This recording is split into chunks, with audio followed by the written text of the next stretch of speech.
माधेपुर गांव में मनोज अपनी पत्नी और दो बेटियों के साथ रहता था। उसकी पहली पत्नी का देहांत उसकी बेटी के जन्म के कुछ दिन बाद ही हो गया था, जिसके बाद अपनी बेटी प्राची की परवरिश की खातिर उसने दूसरी शादी कर दी। कुछ समय बाद उसकी दूसरी पत्नी शोभा ने भी एक बेटी को जन्म दिया। प्राची अपनी सौतेली माँ को बड़ा प्यार करती थी, क्योंकि उसने अपनी माँ को तो बचपन में ही खो दिया था। प्राची की सौतेली माँ शोभा भी उसे खूब प्यार करती थी, लेकिन सौतेली माँ बेटी के आपसी प्यार से शोभा की सगी बेटी नीतू अपनी सौतेली बहन से खूब चिढ़ती थी, क्योंकि वो चाहती थी कि सारा का सारा लाड प्यार सिर्फ उसे ही मिले।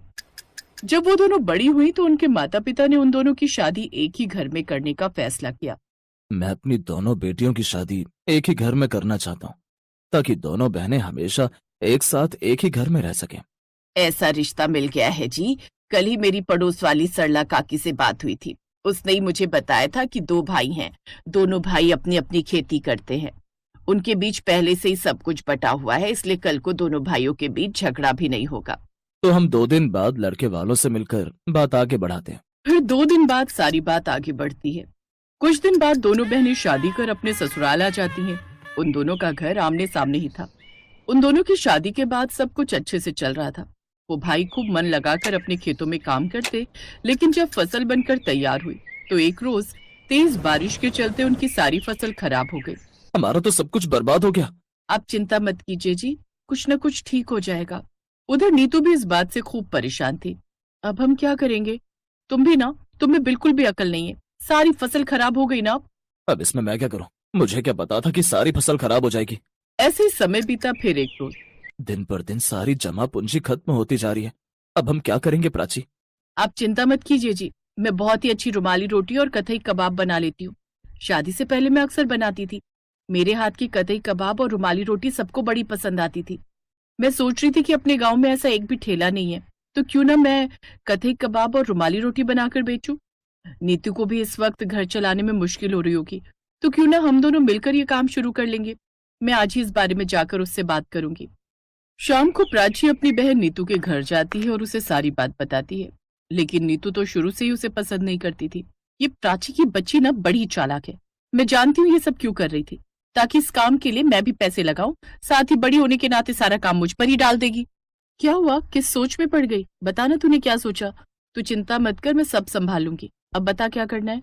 नीतू ने बड़ी ही चालाकी से बात घुमाते हुए कहा, लेकिन दीदी मैं तो पहले ही खुद का रुमाली रोटी और कोरमा का ठेला खोलने के बारे में सोच चुकी हूँ। और वैसे भी हम दोनों एक ही ठेले पर काम करेंगे तो हमारी इतनी अच्छी कमाई भी नहीं होगी। हम दोनों को अलग अलग ठेले पर काम करना होगा ताकि हमारी कमाई भी दुगनी हो। हाँ, बात तो तुम्हारी ठीक है।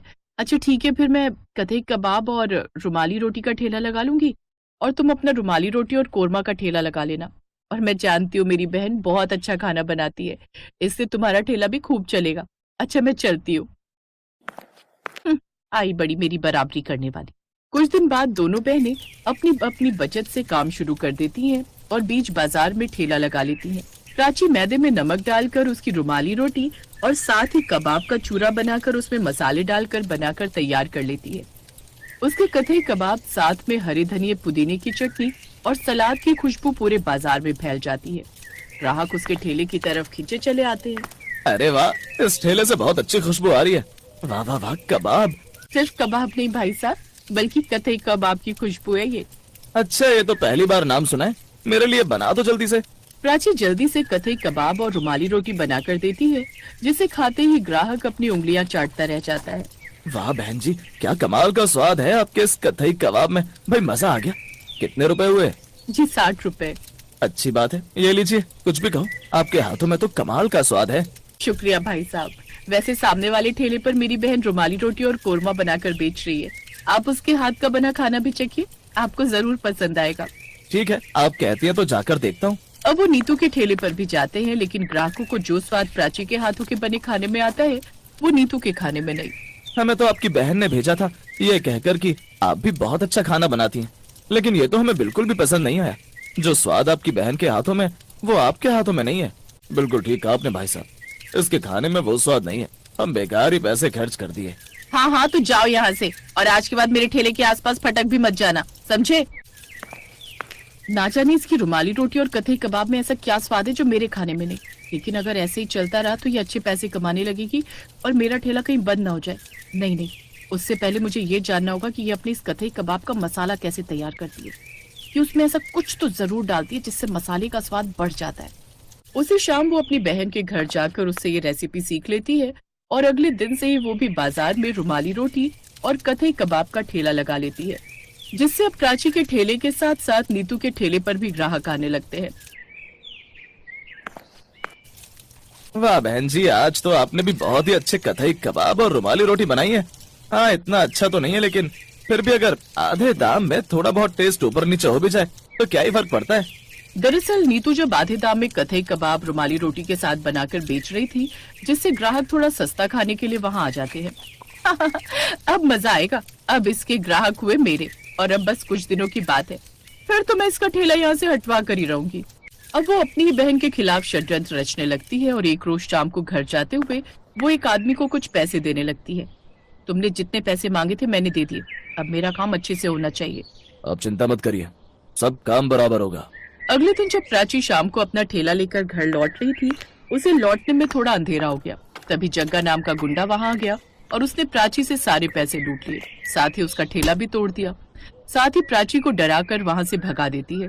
जब ये बात नीतू को पता चलती है तो वो बहुत खुश होती है। अब आएगा मजा उसका ठेला तुड़वाकर। अब तो बस मैं ही पूरे बाजार में छाई रहूंगी। अब हर कोई मेरे ही ठेले पर आएगा और मैं खूब पैसे कमाऊंगी।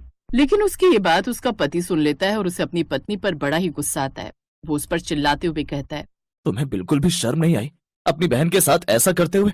जिसने तेरी इतनी मदद की, तूने उसी के साथ कितना गलत किया। जानती हो मेरे पास ठेला खोलने तक के पैसे नहीं थे, लेकिन फिर भी तुम्हारी बहन ने अपनी बचत से मुझे पैसे दिए ताकि तुम ठेला खोल सको।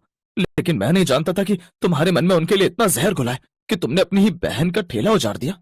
ये सब सुनकर नीतू की आंखों में आंसू आ जाते हैं और वो अपनी बहन के घर जाकर उससे माफी मांगती है। साथ ही उसका ठेला भी ठीक करवा देती है। प्राची भी उसे माफ कर देती है और उस दिन के बाद दोनों बहनें साथ में मिलकर रुमाली रोटी और कथई रोल का ठेला लगाती हैं और खूब पैसे कमाती हैं।